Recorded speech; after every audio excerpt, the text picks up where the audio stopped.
অবশ্যই নজর রাখতে হবে বোলপুরের দিকে। সেখান থেকে রয়েছেন আমাদের প্রতিনিধি পিঙ্কি রয়েছেন। তবে তার আগে আপনাদেরকে আরো একটি গুরুত্বপূর্ণ ব্রেকিং নিউজ আপনাদেরকে জানাবো। এই মুহূর্তে ভোটের সকালে সেখানে ভোটের আগে কেতুগ্রামে খুন তৃণমূল কর্মী। আরো একবার জানাবো আপনাদেরকে, ভোটের আগে কেতুগ্রামে খুন তৃণমূল কর্মী। বাইক নিয়ে বাড়ি ফেরার পথে দুষ্কৃতী হামলা এবং সেই দুষ্কৃতী হামলার জেরেই তৃণমূল কর্মী খুন হয়েছেন বলে জানা যাচ্ছে। আমাদের সঙ্গে সরাসরি রয়েছেন আমাদের প্রতিনিধি পিঙ্কি রয়েছেন। আমি পিঙ্কির কাছে চলে। পিঙ্কি, এই বিষয়ে কি কি আপডেট রয়েছে তোমার কাছে?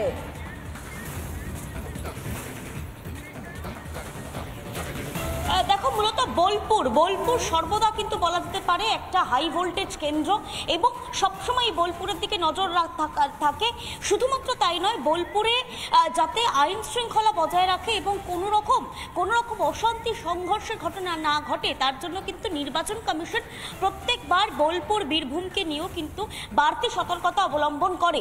এবারেও এই বোলপুর যে কেন্দ্র, আমি যে স্কুলে দাঁড়িয়ে রয়েছি কান্দার জেএম হাই স্কুল, সেই স্কুলে এই মুহূর্তে ভোট হচ্ছে। 3টি বুথ কেন্দ্র তৈরি করা হয়েছে।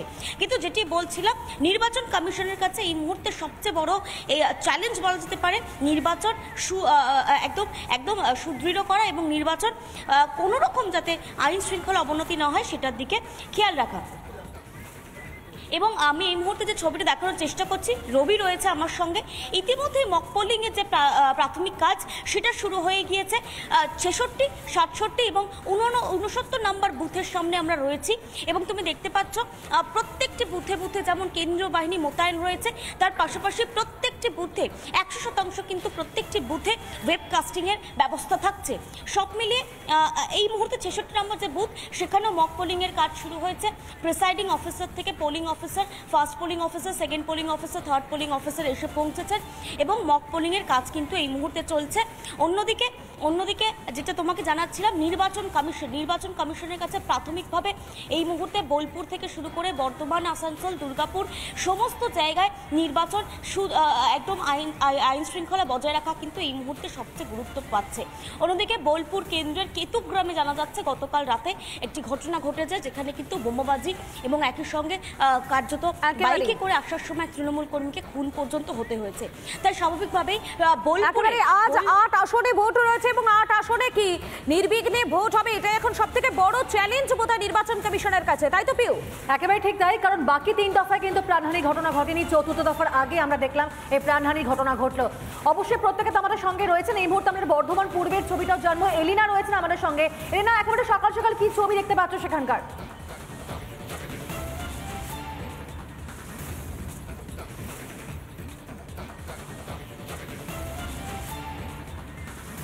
সুপ্রভাত পিউ এবং মধুকল্পিতা। এই মুহূর্তে রয়েছি পূর্ব বর্ধমানের বর্ধমান বাণীপীঠ গার্লস হাই স্কুলে এবং সকাল থেকে এই ভোট গ্রহণ কেন্দ্রে কিন্তু সাধারণ মানুষের অর্থাৎ ভোটারদের লাইন কিন্তু চোখে পড়ার মতো।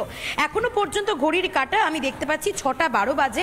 7টা থেকে ভোট গ্রহণ পর্ব শুরু, কিন্তু তার আগেই কিন্তু তারা লাইন দিয়েছেন, কারণ সকাল সকাল একদম প্রথম ধাপেই তারা ভোটটা দিয়ে চলে যেতে চান বাড়িতে। এবং একই সঙ্গে এই মুহূর্তে মক পোলিংয়ের কাজ চলছে। আমি একটু ছবিটা দেখাই। এই বর্ধমান বাণীপীঠ হাই স্কুলে মোট 4টি বুথ রয়েছে, 296, 297, 298 এবং 299।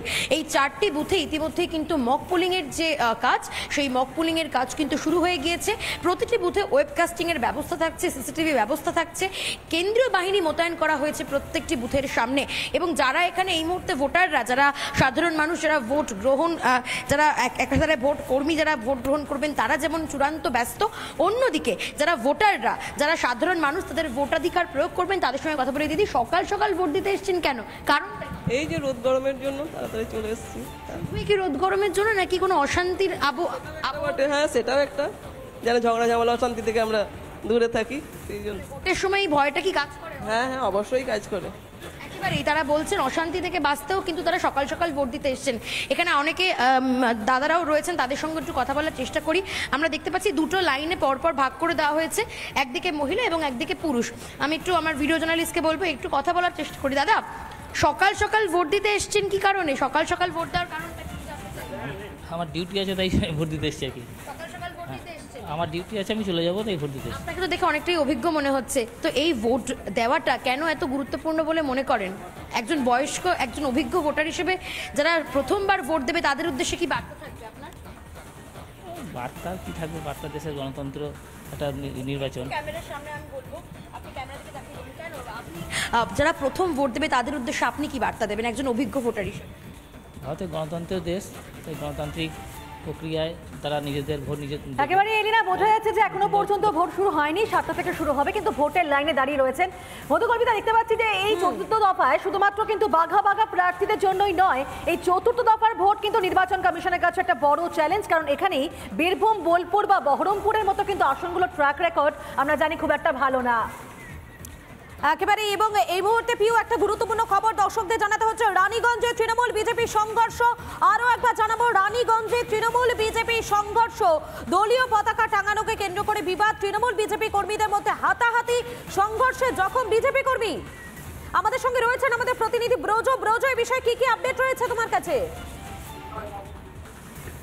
দেখো, একেবারে যখন ভোট নির্বাচন, চতুর্থ দফার আসানসোল লোকসভার নির্বাচন, তখন ঠিক তার আগেই বলা যায় কাক ভোরে একেবারে সেই সময়ই কিন্তু রানীগঞ্জ বিধানসভার যে নতুন ইগারা এলাকা, সেই ঝান্ডা টাঙানো, সেই এলাকায় ঝান্ডা টাঙানো ঘিরে বিজেপি এবং তৃণমূলের যে কর্মী সমর্থক নেতাদের মধ্যে বচসা তৈরি হয়, একেবারে শেষ পর্যন্ত হাতাহাতিতে জড়ায়, মারপিট শুরু হয়ে যায় এবং এই ঘটনায় উত্তেজনা ছড়িয়ে পড়ে ওই এলাকায়। পরে ঘটনাস্থলে খবর পেয়ে পুলিশ আসে এবং এই ঘটনায় একজন বিজেপির কর্মী কিন্তু জখম হয়েছে, তাকে চিকিৎসার জন্য হাসপাতালে নিয়ে যাওয়া হয়েছে এবং পরে এই ঘটনার লিখিত অভিযোগ দায়ের করা হয়েছে রানীগঞ্জ থানায়।